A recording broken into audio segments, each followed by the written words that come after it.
இருப்பா. சிறு பிள்ளை இருந்தா என்ன செய்வான்? அதுல 2 எடுத்து சாப்பிடுவான். சாப்பிடுற பிள்ளை சாப்பிடும். இந்த அம்மா 2 வாயில போட்டிருந்தான்னா உன் வாயில என்னது போட்டிருக்க? ஆமி சாமி. பல்ல குத்திக்கிட்டு இருந்தா கூட என்னது சவைக்கன்னு கேட்கும் சின்ன பிள்ளை. அப்படின்னு வாய்க்குள்ள கையை விட்டு அந்த தேங்காய் வள்ளி தின்றும் சின்ன பிள்ளை. நான் கடிக்கரைக்கும் தேங்காயில எனக்கு கையை எந்த பிள்ளை இல்ல. ஒரு பிள்ளை இல்லையே சுவாமி. மழை பெய்த முச்சத்துல மண்ணலைய பிள்ளை இல்லைன்னா மழை பெஞ்ச நாளையில சின்ன பிள்ளை சேரு சவதிக்குள்ள போய் விளையாடும். கருப்பட்டி சுடுவான், தோசை ஊத்துவான், இட்லி சுடுவான், அப்படி எல்லாம் விளையாண்டு விட்டு மறுபடி வீட்டுக்கு வருவான் பாரு. வரும்போது தலை பூரா மண்ணா இருக்கும். எதுக்கு? பக்கத்து வீட்டு பிள்ளையும் சேர்ந்து விளையாடி இருப்பான். இவன் தலையில அவன் தோசை ஊட, அவன் தலையில இவன் தோசை ஊத்த, மண் அள்ளி தலையில போட்டு சின்ன பிள்ளைகளுக்கு இது ஒரு விளையாட்டு. ஆமா. அப்ப விளையாண்டு பிடிச்ச பிள்ளை அது மண்ணோடு சேர சகதியுமா வீட்டுக்கு வரும் பாரு. பெத்தமா மனசு கேட்காது. அந்த பிள்ளைய பாக்கிறதுக்கு முன்னால வரைக்கும் உடுத்தி இருப்பான் சேலை. அந்த சேலை அழுக்காயிரும். முந்திய தூக்கிட்டு கீழே உட்காருவா. ஆமா, மேமுந்திய மட்டும் தூக்கிட்டு கீழே உட்காருவா. அந்த சேலை அழுக்காயிருமா பிள்ளைய பாக்குறது வரைக்கும். வெளியில போனானா கீழே உட்கார மாட்டா. சேர் இருந்தா தான் இருப்பேன் அப்படின்பா. அதை மீறி கீழே உட்கார்ந்தா சாக்கு விரிச்சா தான் கீழே இருப்பேன் அப்படின்பா. ஆனா அந்த பிள்ளைய பார்த்த உடனே அவ 10,000 ரூபாய்க்கு சேலை எடுத்து கட்டினாலும் சரிதான். என் பிள்ளை முகத்தை பாரு, என் தங்கம், என் நான் பெத்த தங்கமே, நீ மண்ணுக்குள்ள போய் விளையாடலாமா ஐயா அப்படின்னு முந்திய உருவி மேலெல்லாம் துடைப்பா. ஏன் தங்கப்பத்தாரு? அதான் தாய் மனதுன்னு சொல்லியிருக்காங்க. தாய் உள்ள அப்படி. அப்போ அவ சேலை அதுக்கு முன்னால வரைக்கும் பாதுகாத்தா. அப்ப பிள்ளைக்கு மேல அந்த சேலை பெருசு இல்லல்ல அப்படின்னு முந்தைய உதவி பிள்ளை மேலெல்லாம் துடைப்பாளாம். அதைத்தான் இந்த நாகக்கண்ணி சொன்னா.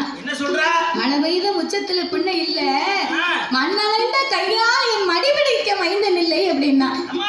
அப்போ இந்த நாகராஜனை அழைத்து இன்னும் என்ன வார்த்தை சொல்லுகிறா தெரியுமா? சாமி மன்னாதி மன்னவர் மகுடமுடி ராஜவாள் உங்க தேவி நாகக்கண்ணி என்ன பாவம் செய்திட்டேன் ஏது பிள்ளை நமக்கு ஆவை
கொடுத்தனா ஓட்டு அளந்து போட்ட தோலை உண்டா அந்த காலம் என்னம்மா அப்படின்னா என்ன தெரியுமா எதனால ஓட்டு நாளி போட்டு அளந்தாங்க அந்த காலத்துல காடுகரைக்கு வேலைக்கு போறாங்க அப்படின்னா வேலைக்கு வரக்கூடிய ஆட்களுக்கு அப்ப சம்பளம் கிடையாது அத்தனையும் கூலின்னு சொன்னா ஒரு விளையக்கூடிய தானியத்துல எது உண்டோ அதை தான் கொடுப்பாங்க அந்த வயக்காட்டுல என்ன விளையுதோ அந்த நவதானியத்தை தான் அவங்களுக்கு ஒரு கொத்து தாரு 2 கொத்து தாரு நீங்க வேலைக்கு வாங்க ஆமா ஆமா ஒரு கொத்து 2 கொத்து ஒரு கொத்து 2 கொத்துனா மரக்காட்டை அளந்து போடுவாங்க அப்ப இப்படி சொல்லித்தான் வேலைக்கு கூப்பிடுவாங்க சரி அப்ப வேலை முடிஞ்சதுக்கு பிறகு அவ பெட்டியை தூக்கிக்கிட்டு வரிசையில நின்னு பொருள் வாங்குவா ஆமா ஆமா உழைச்ச கூலியை வாங்கணும்ல அப்ப கூலிய வாங்கணும்னு வரிசையில நின்னு வாங்கினா இந்த பயிர் இருக்கக்கூடிய அழக பாப்பா நெல்பணியை பார்த்துட்டு அடேங்கப்பா திருமேனி அடிச்சிருக்கப்பா இந்த வருஷத்துல இந்த நெல்மணி இவளுக்கு அளந்து போட்டுறவா அப்படின்னு இந்த வீட்டுக்கார ஐயா நல்லா அளந்து போட்டுக்கிட்டு இருப்பாரு இந்த பெண்ணா பிறந்தவா அவர் நல்ல மனுஷன் சொன்னதுக்கு அவர் கொடுக்கணும் இல்லையா அவர் நல்லா தான் அளந்து போடுவாரு இந்த பொம்பளை அங்க இருந்து வருவா இவ நல்ல பிள்ளைன்னு பேர் வாங்கணுமா அதுக்கு ஏயா அவ இன்னும் முன்னும் வந்து வேலை பார்த்திருக்கா விடியா